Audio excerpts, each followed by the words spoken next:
नमस्कार मित्रांनो, सुस्वागतम. मुरंबा मालिकेच्या आजच्या भागामध्ये सर्वजण सीमाची वाट बघत असतात. शशिकांत सुद्धा म्हणत असतो की सीमा कुठे गेली म्हणून तो सुद्धा अगदी सीमाची वाट बघत असतो. आणि तेवढ्यात मात्र आता सीमा ही घरी येते. घरी आल्यानंतर मात्र आता मधुमती आजी तेथेच असते आणि मधुमती आजी म्हणते की बघा आता घरची सोन किती वाजता घरी येते म्हणून. तेव्हा मात्र आता सीमा ही घाबरलेली असते. सीमा म्हणत असते की आता ह्या मधुमती आजीला काय करावं म्हणून सर्वजण सीमाकडे पाहत असतात. त्यावर आता मधुमती आजी लगेच सीमाला विचारते की काय ग, रातच्याला कुठे दिवे लावत होतीस? त्यावर आता शशिकांत म्हणतो की काकू अगं काय बोलते? तेव्हा शशिकांत सीमाला विचारतो की सीमा अगं मी आलो आणि तू कुठे गेली होतीस? शशिकांत अगदी नम्रपणे म्हणत असतो. तर लगेच मधुमती आजी म्हणते की अरे कुठं होती असं काय विचारतो? जरा विचार कडक शब्द चांगलं असं खडसावून विचार की ती कुठे गेली होती. तेव्हा मात्र आता पार्वती आजी, जान्हवी, शशिकांत या सर्वांना या मधुमती आजीचा खूप राग येतो. तेव्हा आता मधुमती आजी काही आणखीन बोलायची राहत नाही. ती सीमाला म्हणते की काय ग, नवरा जेलमधून घरी आला, त्याला मानाने घरी आणायचं, ववाळायचं, तर सोडून दिलं आणि हुंदडत बसली गावभर. त्यावर आता शशिकांत मधुमती आजीला म्हणतो की अगं ती आत्ताच आली, तू शांत हो. त्यावर आता मधुमती आजी म्हणते की हो ना, आतापर्यंत मी शांतच होते. असं तोंडाचा मुरका मारत म्हणते की म्हणून तर ही असली थेर या घरात वाढली. त्यावर आता शशिकांत सीमाला अगदी नम्रपणे विचारतो की सीमा अगं तू कुठे होती? मी तुझी वाट बघत होतो, मी आलो हे कळलं नंतर तू पुन्हा बाहेर निघून गेलीस का? तर सीमा नाही असं खुणावते. त्यावर आता अभि म्हणतो की काका अगं मोठी आई, सर्व काही ओके तर आहे ना? नाही म्हणजे तू आलीस आणि परत सुद्धा गेलीस आणि कोणीतरी तुझ्या बरोबर होतं, मग कोण होतं? तर सीमा आता खूप घाबरते. त्यावर तर सीमा मनात म्हणते की अरे देवा, याने बघितलंस की काय? त्यावर सीमा म्हणते की ती एक मुलगी होती माझ्या बरोबर. त्यावर आता पार्वती आजी विचारते की कोण मुलगी होती सीमा तुझ्या बरोबर? त्यावर आता सीमा म्हणते की नैना होती माझ्या बरोबर. त्यावर आता शशिकांत खाली पाहायला सुरुवात करतो. तर मधुमती आजी म्हणते आता ही कोण दुसरी नैना? त्यावर आता पार्वती आजी कडक शब्दात म्हणते की आहे एक सीमाची मैत्रीण आणि चला आता झोपा, एकतर खूप उशीर झाला. सीमा आली ना घरी आता, चला, नाही तर आपल्याला 4 गोष्टी आणखीन लोकांच्या ऐकून घ्याव्या लागतील असे मधुमती आजीला टोमणा मारत म्हणते की मधुमती आजी लगेच तोंड वाकडं करते आणि पार्वती आजीचं सोंग आणते की काय तर म्हणे ऐकून घ्यावे लागतील. तेव्हा मात्र आता सर्वजण आपापल्या रूम मध्ये झोपायला निघून जातात. तेव्हा आता सीमा रूम मध्ये येते. तर सीमाला घडलेला सर्व प्रकार त्या माही बरोबरचा आठवतो की मंदिरात गेल्यानंतर माहीच्या मागे गुंड लागलेत आणि तिने गुंडांच्या तावडीतून कसं माहीला वाचवलं, माहीने तिला कशी घट्ट मिठी मारली, आंटी तिला हात जोडून कसं घरी आणलं, त्याच्या घरी नेलं, हे सर्व सीमाला आठवत असतं. आणि तेवढ्यात मात्र आता तेथे शशिकांत आत येतो. तेव्हा सीमा लगेच अगदी कावरी होते. शशिकांत तिच्याजवळ येतो आणि म्हणतो की सीमा अगं तू कुठे होतीस? तेव्हा सीमा म्हणते की नाही मी. तर शशिकांत म्हणतो की माझ्यापासून तू काही लपून ठेवू नकोस. नैना जर तुझ्या सोबत होती मग तू तिला आत का घेऊन आली नाही? तेव्हा सीमा घाबरते आणि हे मी असं म्हणते. तर शशिकांत म्हणतो की सीमा तू घाबरू नकोस, अगं मी सहज तुझी चौकशी करतो, मी तुझ्यावर रागवलो नाही, माझीच खरंच खूप मोठी चूक झाली, मीच मात्र तुझ्या मनामध्ये माझ्याविषयी इतकी भीती निर्माण केली. पण सीमा यापुढे असं नाही होणार. खरंच सीमा सॉरी म्हणून तो सीमाच्या जवळ बसायला लागणार. तो सीमा लगेच थोडीशी बाजूला सरकते कारण तिला खूप भीती वाटत असते आणि तिचा थरकाप होतो. तर शशिकांत म्हणत असतो की सीमा इतक्या वर्ष मी तुला जो काही त्रास दिला, तुझ्याबरोबर जे काही वागलो ते असं सॉरी म्हणून नाही पण सीमा आता मला माझी चूक कळली. रमाने मात्र माझी चूक माझ्या लक्षात आणून दिली. रमाने मला सर्व दाखवून दिले आणि लोक म्हणतात की लहानांनी मोठ्यांकडून शिकावे परंतु मोठ्याने सुद्धा लहानांकडून शिकावं. रमा अक्षय कसे एकमेकांना समजून घेतात, एकमेकांबरोबर ते कसं वागतात समजून घेतात, एकमेकावर प्रेम करतात, तशी संधी तर कधीही मी तुला आयुष्यामध्ये दिलेली नाही. खूप मोठी चूक झाली माझ्या हातून म्हणून शशिकांतला खूप असा पश्चाताप होतो. पण सीमा एक गोष्ट लक्षात ठेवू, यापुढे असं काही होणार नाही. माझ्यावर विश्वास ठेवू की यापुढे मी नक्की असं काही वागणार नाही. तुझ्यावर कधीही मी हात नाही उचलणार आणि कधीच कोणत्याही गोष्टीसाठी तुला विरोध करणार नाही, तुला कधीच अडवणार नाही, इतर मुलींशी कधीही तुझी तुलना नाही करणार. म्हणून तो सीमा समोर हात जोडतो. एकदा प्लीज सीमा मला माफ कर, एकदा मला माफ कर म्हणून तो हात जोडून विनवण्या करत असतो. त्यावर आता हे सर्व बघून सीमा म्हणते की काय हो, हे सर्व तुम्ही मनापासून बोलतात? त्यावर शशिकांत म्हणतो की हो सीमा, अगदी मनापासून बोलतो, फक्त एकदा तू माझ्यावर विश्वास ठेव, एकदा विश्वास ठेव, कधीही तुझ्या विश्वासाला मी तडा नाही जाऊन देणार. त्यावर सीमाच्या डोळ्यात पाणी येते. सीमा म्हणते की सॉरी, खरंच आता मला काही कळत नाही की इतक्या वर्षांच्या जखमा अशा एका दिवसात नाही नाव भरून निघणार. त्यावर आता शशिकांत म्हणतो की सीमा, हवा तेवढा तुला लागेल तेवढा तू वेळ घे, पण शेवटचं एकदा माझ्यावर विश्वास ठेव आणि जमलंच ना मला माफ कर. म्हणून शशिकांत पुन्हा हात जोडून माफी मागतो. सीमा, 20 वर्ष जरी लागली तरी चालेल, परंतु मी मात्र तुझा विश्वास कमवणार म्हणजे कमवणार. काही झालं तरी सीमा, मी तुझा विश्वास कमवणार. तेव्हा आता शशिकांतचं हे बदललेलं रूप होऊन सीमाला तर आश्चर्याचा धक्का बसतो. ती कावरी बावरी होत इकडे तिकडे पाहत असते.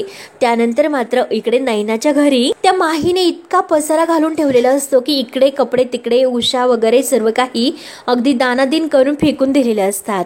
तेवढ्यात नैना उठते, तयार होऊन बाहेर येते आणि मानसी असं हाक मारणार तोच डोक्याला हात लावते. अयो बयो, काय हे काय पसारा करून ठेवला, नक्की ही पोर ना स्मोक करत असेल. म्हणून मानसी मानसी गो मानसी गो मानसी म्हणून इकडे तिकडे शोधत असते, परंतु मानसी मात्र म्हणजे माही तेथे तिला दिसत नाही.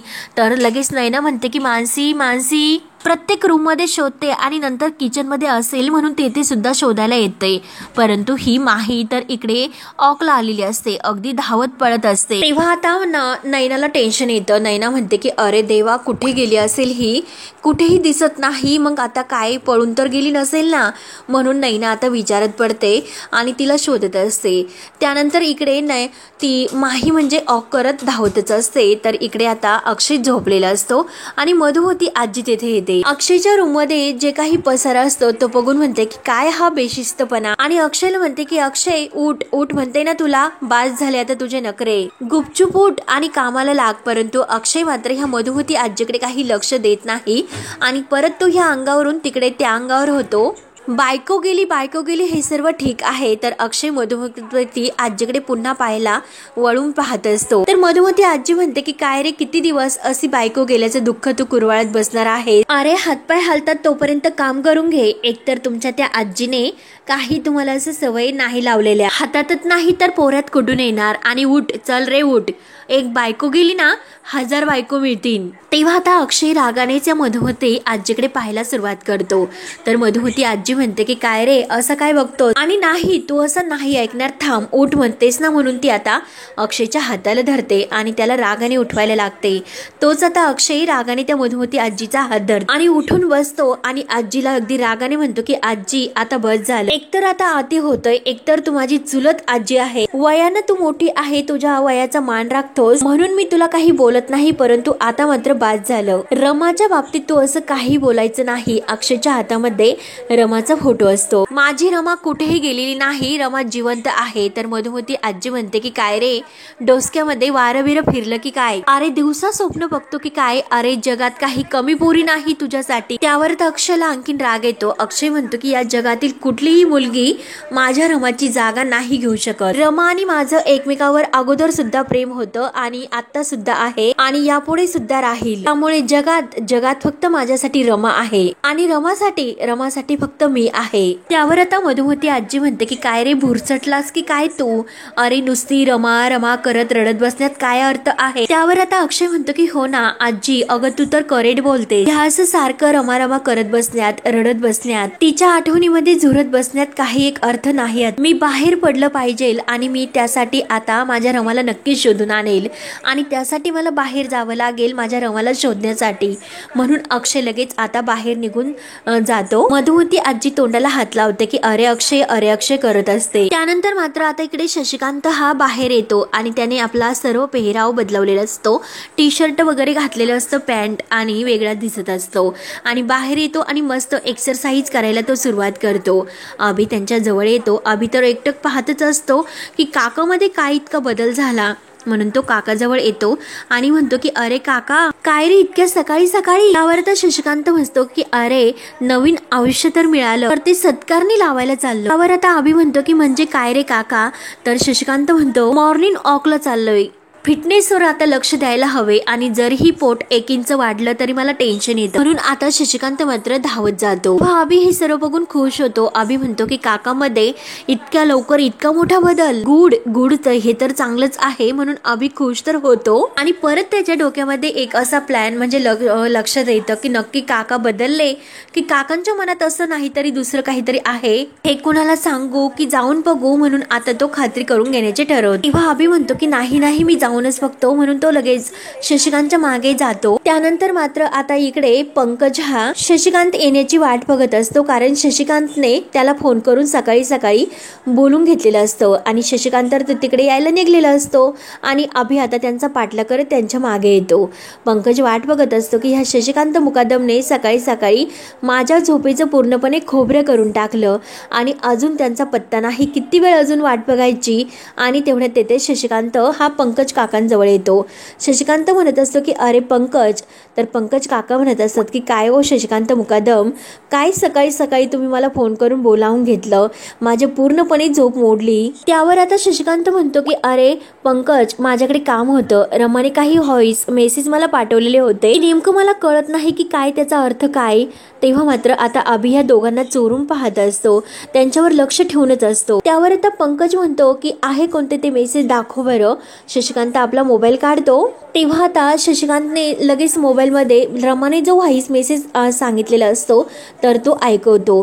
तेव्हा आता सीमाबद्दल हे सर्व असतं की एवढासा शुभ्र मी दरवळतो दारी, बायकोला मनवायचा मीच उपाय भारी, एवढं जरी केलं तरी आईंना खूप आवडेल. तेव्हा मात्र पंकज काकांना हे कळतं. पंकज काका हसतात. शशिकांत म्हणतो की काय आहे हे. त्यावर आता पंकज म्हणतो की अहो खूप सोपं आहे की तू फुलांबद्दल बोलते. तेव्हा शशिकांत म्हणतो की फुलाबद्दल. पंकज काका म्हणतात की हो, जाई जुई गुलाब मोगरा बायकांना खूप आवडतात आणि जर तुम्ही हे फुलं सीमा वहिनींना जर दिली तर तुमच्यावरचा जो काही सीमा वहिनींचा राग आहे तो लगेच शांत होईल, त्यामुळे तुम्ही त्यांना गजरा द्यायचा फुलांचा, खरा खोटा नाही बरं का. त्यावर शशिकांत म्हणतो की काय गजरा, अच्छा, म्हणजे तरी सुद्धा मला वाटलंच होतं. त्यावर पंकज म्हणतो की कळलं होतं का. तर शशिकांत म्हणतो की हो कळलं होतं. आणि अभि मात्र आता ह्या दोघांचं बोलणं अगदी कान देऊन ऐकत असतो. शशिकांत म्हणतो की कळलं होतं, फक्त कन्फर्म होत नव्हतं. पंकज काका म्हणतात की हो ना, तुम्हाला कळलंच असेल, तुम्ही आहात ना तेवढे हुशार, त्यामुळे रोज सकाळी तुम्ही वहिनींना एक गजरा द्या, मग बघा त्या कशा खुश होतील म्हणून. आणि तेव्हा कुठे आता शशिकांतच्या लक्षात येते आणि शशिकांत आता रमाचं हे बोलणं व्हॉइस मेसेज ऐकून तो सुद्धा आता सीमाला अगदी खुश करण्यासाठी गजरा देण्याचं ठरवतो आणि पंकज काका त्यात त्यांची मदत करतो आणि अभि मात्र अगदी कान देऊन हे सर्व ऐकत असतो.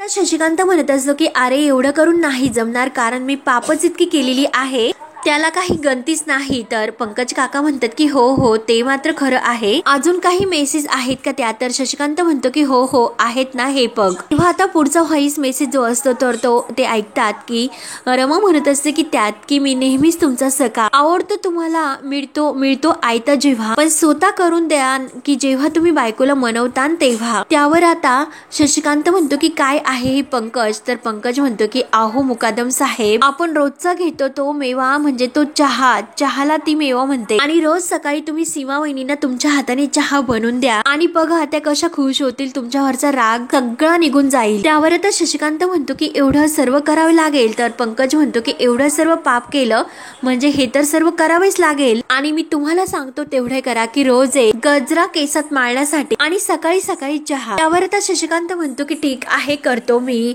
तर पंकज काका आता कसं कसं करायचं, काय काय करायचं हे सर्व त्यांना सांगत असतात आणि अभि मात्र हे डोकावून पाहत असतो. आणि तेवढ्यात मात्र आता ही माही तेथे धावत येते आणि ती आता एका बाईला धक्का देते आणि परत तिला सॉरी करत असते आणि मागे येत असते. शशिकांत आणि पंकज काका ही पुढे बसलेले असतात आणि अभि मात्र ह्या माहीकडे लक्ष देऊन असते. तेव्हा आता आवाज ऐकल्यानंतर मात्र अभिला धक्का बसतो. अभि म्हणतो की रमासारखा आवाज, म्हणून आता त्याला रमा आहे की काय असं वाटतं.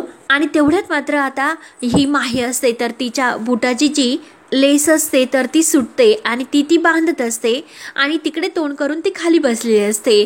परंतु अभि मात्र तिच्या मागे असतो. तिचा आवाज ऐकून अभिला संशय येतो की नक्की रमा आहे की काय. त्यानंतर मात्र इकडे नैना ही सर्व घरभर या मानसीला म्हणजे माहीला शोधत असते, मानसी करत. आयो बाई ही कुठे गेली असेल, गे बाई माझी कुठे गेली असेल म्हणून तिला सीमाला फोन करते. तर सीमा ही तिकडेच यायला निघलेली असते. तेव्हा आता सीमा फोन उचलते आणि सीमा म्हणते की नैना बोल ग, उठली का ती पोरगी. त्यावर नैना म्हणते की काकू अहो खूप मोठा प्रॉब्लेम झाला. त्यावर आता सीमा म्हणते की अरे बापरे काय असा प्रॉब्लेम झाला. त्यावर आता नैना म्हणते की नाही ना काकू, ती पोरगी खरंच दिसत नाही, एकतर सगळीकडे तिने पसारा करून ठेवला. त्यावर आता सीमाला हे ऐकून तर धक्काच बसतो. सीमा म्हणते की सापडत नाही म्हणजे तू तिला सर्वत्र शोधले का. त्यावर नैना म्हणते की हो ना काकू, मी सर्वत्र शोधले परंतु कोठेही ती दिसली नाही आणि कोठे सापडत सुद्धा नाही. सीमा म्हणते की काय ग नैना तू पण, अगं ती मुलगी आपल्यासाठी एकमेव असा आशेचा किरण आहे यावर आता नैना म्हणते की काको अहो मी पण. तर सीमा वैतागते. सीमा म्हणते की जाऊन दे आता मी फोन ठेवते. सीमा रागावून फोन ठेवते. त्यानंतर मात्र आता सीमाला टेन्शन येतं की नक्की ही कुठे गेली असेल. त्यानंतर अभि हा तिच्याजवळ येत असतो, म्हणजे माही जवळ. अभि हळूच तिच्या खांद्यावर हात ठेवायला लागतो. ठेवू की नको असं करत असतो. त्याचा हात पूर्णपणे थरथर कापत असतो. त्यानंतर आता पंकज काका शशिकांतला विचारतात अजून काही आहे का. शशिकांत म्हणतो की हो आहे ना, घे ना ऐकून, ऐक जरा. पंकज काका म्हणतो की ते आत्ता नको, आपण आता नंतर भेटूया तेव्हा ऐकेल. आणि सकाळी सकाळी मला असं परत भेटायला बोलू नका, कारण पुढच्या वेळेला येताना मला तुम्ही असं सकाळी सकाळी बोलू नका. सकाळी झोपेचं खोबरं होतं, आपण दुपारी भेटूया. शशिकांत म्हणतो की हो तुझे तर खूप नाटकं सुरू आहे, चल ठीक आहे चल आता निघतो. त्यानंतर आता शशिकांत आणि पंकज जायला निघलेलेच असतात आणि अभि त्या मुलीच्या खांद्यावर म्हणजे माहीच्या खांद्यावर हात ठेवणार. तोच लगेच तिथून जायला निघते आणि धावत धावत पुढे जात असते. तर अभि हा परत मागे जाऊन लपतो आणि शशिकांत हा इकडे घरी जायला निघतो. आणि त्याच वेळेस माहीचा धक्का शशिकांतला लागतो आणि शशिकांतला लागल्यानंतर ती माही चिखलात जाऊन पडते. तेव्हा शशिकांत म्हणतो की अरे अरे. तेव्हा मात्र माहीचा पूर्ण चेहरा चिखलामध्ये भरलेला असतो. शशिकांत काही तिला ओळखत नाही, कारण चिखलाने चेहरा इतका पॅक झालेला असतो. तेव्हा आता शशिकांत म्हणतो की अरे अरे आणि तिला उठण्यासाठी हात देत. पंकज काका आणि शशिकांत तिला हाताला धरून उठवतात, परंतु तरी सुद्धा रमासारखा चेहरा आहे हे काही त्यांना दिसत नाही. तेव्हा आता उठून राहिल्यानंतर शशिकांत म्हणतो की हा रुमाल घे आणि तुझं तोंड पुस. तेव्हा ती माही म्हणते की नको थँक्स. आणि शशिकांत विचारतो की तुम्हाला घरी सोडू का. तेव्हा माही म्हणते की नको, नो थँक्स. आणि तेवढ्यात मात्र आता पंकज काका आणि शशिकांत या दोघांचं लक्ष अभिकडे जातो, कारण अभि मागूनच आलेलं असतं. शशिकांत म्हणतो की अभि अरे तू इकडे काय करतोस. तेव्हा आता ही माही पूर्णपणे चिखलाने भरलेली असते आणि वैतागून जाते. तेव्हा आता शशिकांत आणि पंकज काका अभिजवळ येतात आणि तू इकडे काय करतोस असे विचारतात. तर अभि म्हणतो मी सुद्धा इकडे मॉर्निंग वॉकला आलो होतो. आणि अरे वा तुम्ही दोघे सुद्धा इकडेच येतात का मॉर्निंग वॉकला. तेव्हा आता पंकज काका म्हणतात की मी आणि मॉर्निंग वॉकला मी कशाला येऊ, माझी बायकोच मला इतकं पळवते, तेच माझ्यासाठी पुष्कळ आहे, मी आणखीन कशाला येऊ. तर अभिला हसायला येतं. तर शशिकांत म्हणतो की अरे अभि नक्की तू मॉर्निंग वॉकलाच आला होता का, की माझ्यावर लक्ष ठेवायला आला होता. त्यावर आता अभि म्हणतो की काका हो तसं नाही. तर शशिकांत म्हणतो की ठीक आहे, मी तुझ्या जागी असतो तर मी सुद्धा हेच केलं. येथे माझ्यावर विश्वास नाही राहिलेला. आणि तेवढ्यात मात्र आता अभि ही निघून जाते. तेव्हा शशिकांत म्हणतो की अरे ती मुलगी कुठे गेली. तेव्हा पंकज काका म्हणतात की मला तर तिचा आवाज सेम असा रमासारखाच वाटला. तेव्हा अभि म्हणतो की एक्झॅक्टली हो ना. तर अभि म्हणतो की हो मला पण. आणि शशिकांत म्हणतो की हो मला सुद्धा. म्हणून आता ती कुठे गेली असेल म्हणून तिच्याकडे लक्ष देऊन असतात. त्यानंतर मात्र आता सीमा आणि नैना ह्या त्या माहीची वाट बघून बघून अगदी थकून जातात. नैना तर वैतागलेली असते आणि सीमा तिच्यावर रागवत असते. काय नैना शी, अगं ती वस्तू आहे का तुझ्याकडून हरवायला, बरी आहेस ना. सकाळी जेव्हा ती उठली तेव्हा तुला दिसलीच नाही का. तेव्हा नैना म्हणते की नाही ना, जेव्हा सकाळी उठले आणि बघितलं ना तेव्हा ती कुठेही मला नाही दिसली. घरभर तिने पसारा करून ठेवला होता, सर्व काही अस्ताव्यस्त पडलेलं होतं. तेव्हा आता सीमा म्हणते की अरे देवा कुठे शोधायचं आता हिला. आणि तेवढ्यात मात्र नैना समोर पाहते आणि दोघीही अगदी तिच्याकडे कावऱ्या बावऱ्या होऊन पाहत असतात. तेव्हा आता माही येते. माही शी शी करत इकडे तिकडे असे पाय झटकत असते, उड्या मारत असते.